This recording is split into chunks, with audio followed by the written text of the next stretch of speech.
हाय दोस्तों, आप कैसे हो। मैं ठीक हूँ। आशा करता हूँ आप भी सकुशल हो, स्वस्थ हो, सुरक्षित हो। छात्रों, आज हम इस कक्षा में 9वीं कक्षा का चौथा पाठ प्रकृति की सीख पाठ पढ़ेंगे। छात्रों, इस चित्र को ध्यान से देखिए। इस चित्र से संबंधित कुछ प्रश्न हैं। पहला प्रश्न, चित्र में क्या दिखाई दे रहा है। हाँ, इस चित्र में सागर, एक नाव में दो आदमी, दो नाविक दिखाई दे रहे हैं। सही है। दूसरा प्रश्न, वे क्या कर रहे हैं। वार ఏం చేస్తున్నారు। हाँ, नाव चला रहे हैं समुंदर में। और क्या है, मछली भी पकड़ रहे हैं। क्या कर रहे हैं, मछली पकड़ रहे हैं।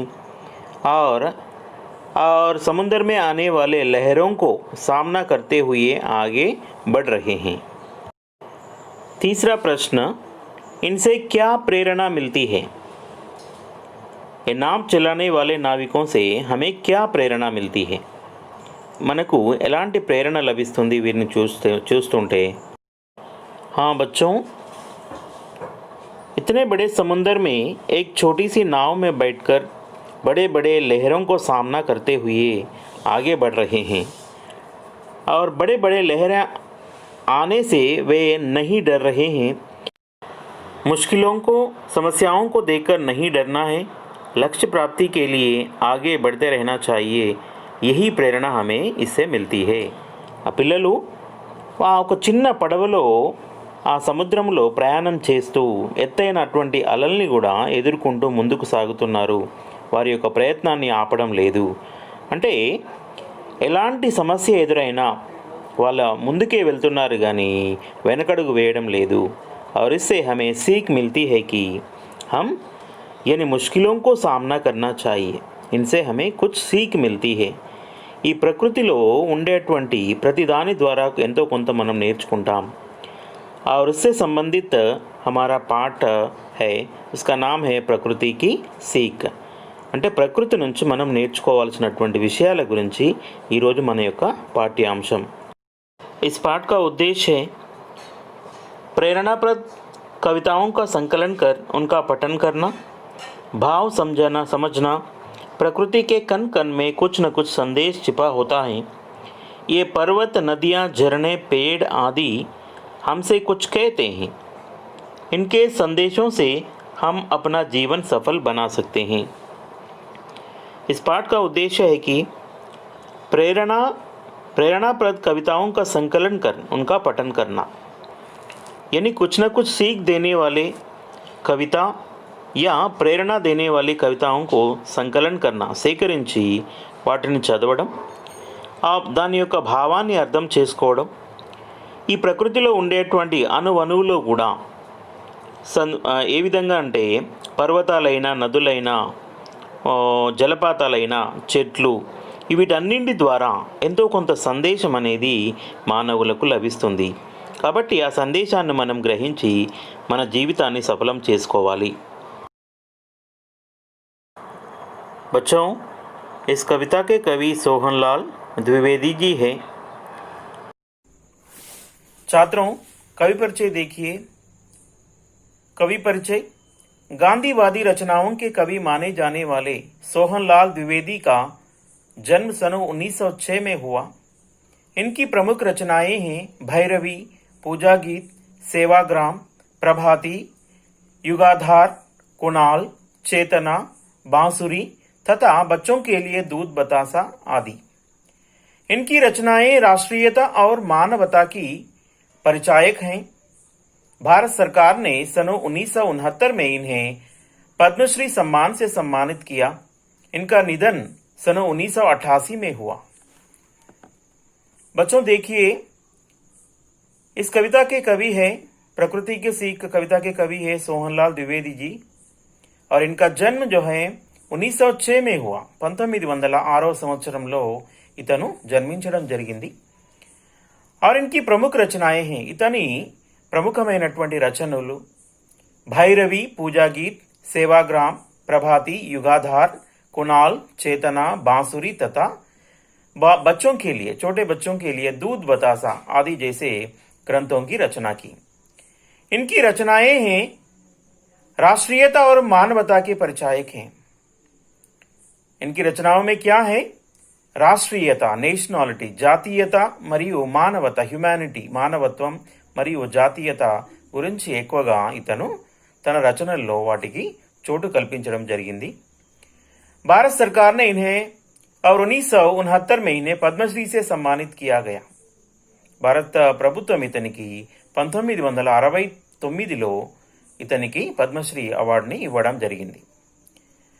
और इनका निधन जो है 1988 में हुआ। 1988వ సంవత్సరంలో सोहन लाल द्विवेदी गारू मरणించడం జరిగింది।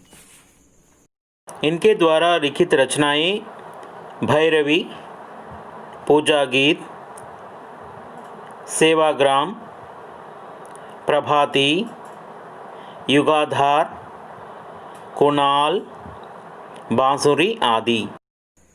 हाय बच्चों, प्रकृति की सीख इस कविता को मैं यानी गाकर सुनाता हूं, आप ध्यान से सुनिए।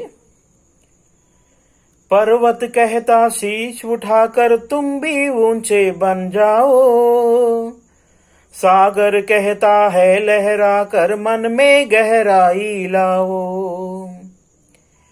पर्वत कहता शीश उठाकर तुम भी ऊंचे बन जाओ, सागर कहता है लहरा कर मन में गहराई लाओ। समझ रहे हो क्या कहती है उठ उठ गिर कर तरल तरंग, भर लो अपने मन में मीठे मीठे मृदुल उमंग। समझ रहे हो क्या कहती है उठ उठ गिर कर तरल तरंग, भर लो अपने मन में मीठे मीठे मृदुल उमंग। पृथ्वी कहती धैर्य न छोड़ो कितना ही हो सिर पर भार, नभ कहता है फैलो इतना ढक लो तुम सारा संसार। पृथ्वी कहती धैर्य न छोड़ो कितना ही हो सिर पर भार, नभ कहता है फैलो इतना ढक लो तुम सारा संसार। पर्वत कहता शीश उठाकर तुम भी ऊंचे बन जाओ, सागर कहता है लहरा कर मन में गहराई लाओ। सागर कहता है लहरा कर मन में गहराई लाओ। बच्चों, इस कविता का अर्थ देखिए। पहला जो कविता है, पर्वत कहता शीश उठाकर तुम भी ऊंचे बन जाओ। क्या कहते हैं? कवि कहता है कि हे बच्चों, हे मानव, पर्वत को देखिए।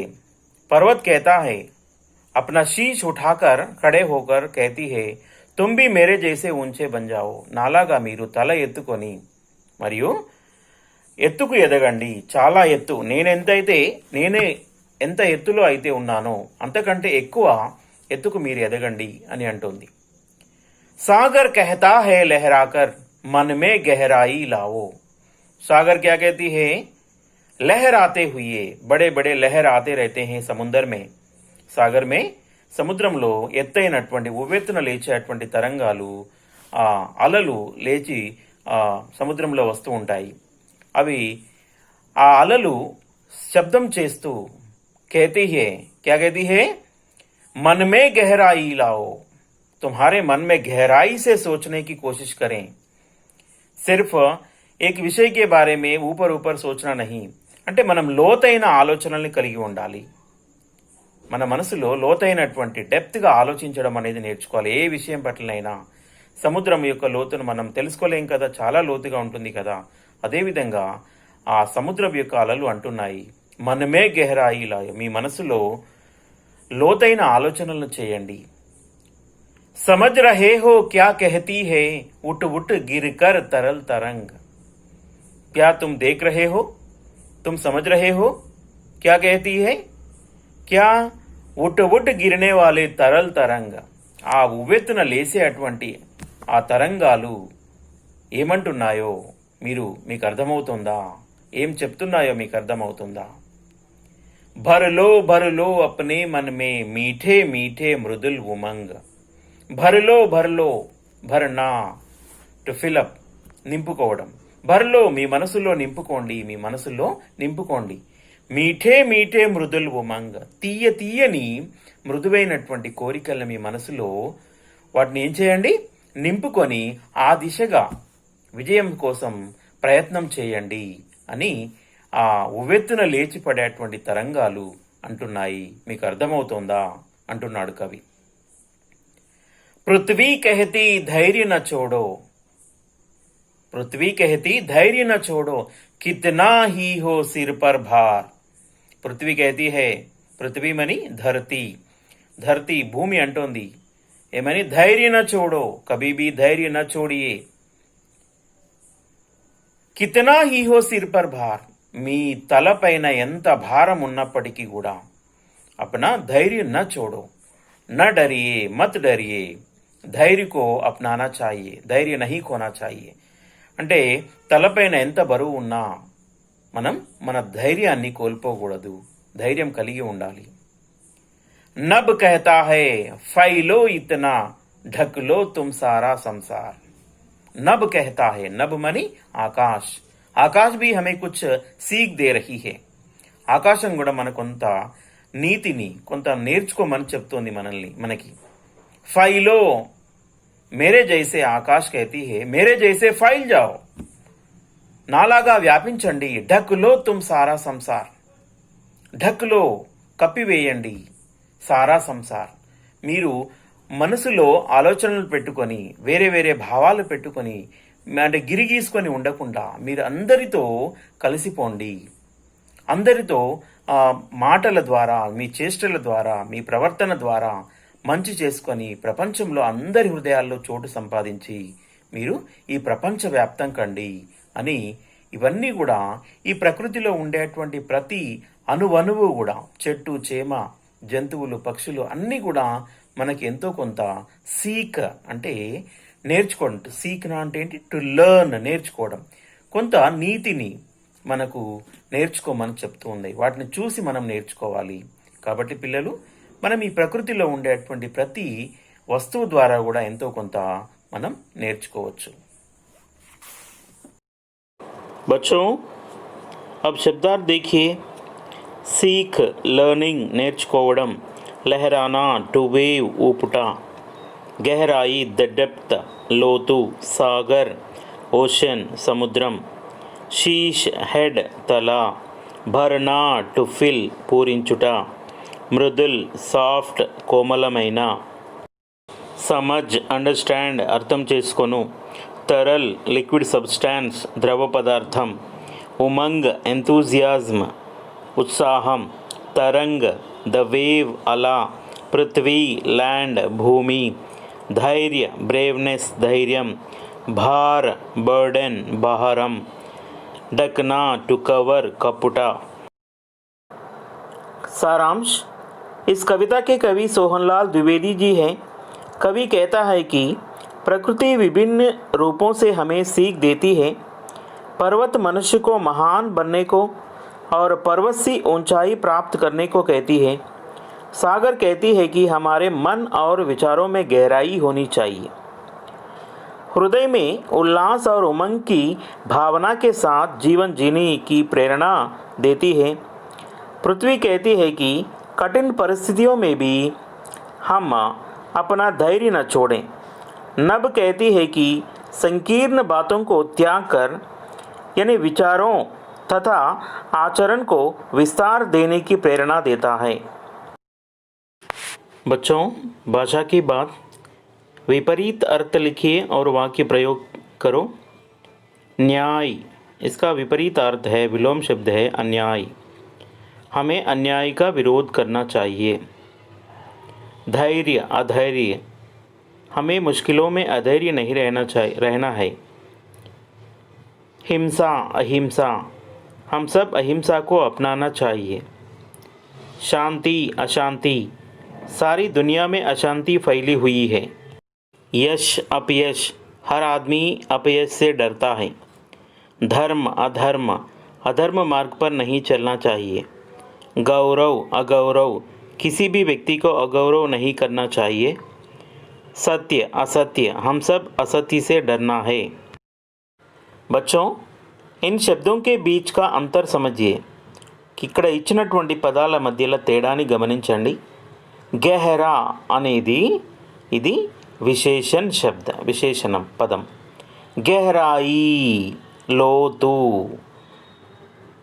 ఇది నామవాచకం అంటే సంజ్ఞా శబ్ద.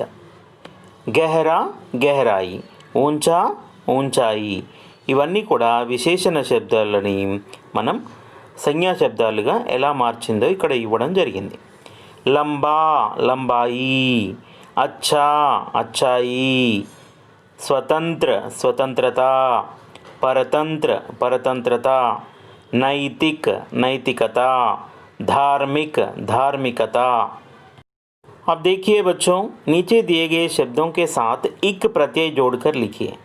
కింద ఇచ్చినటువంటి పదాలకి ఇక్ అనే ప్రత్యయాన్ని కలిపి రాయాలి.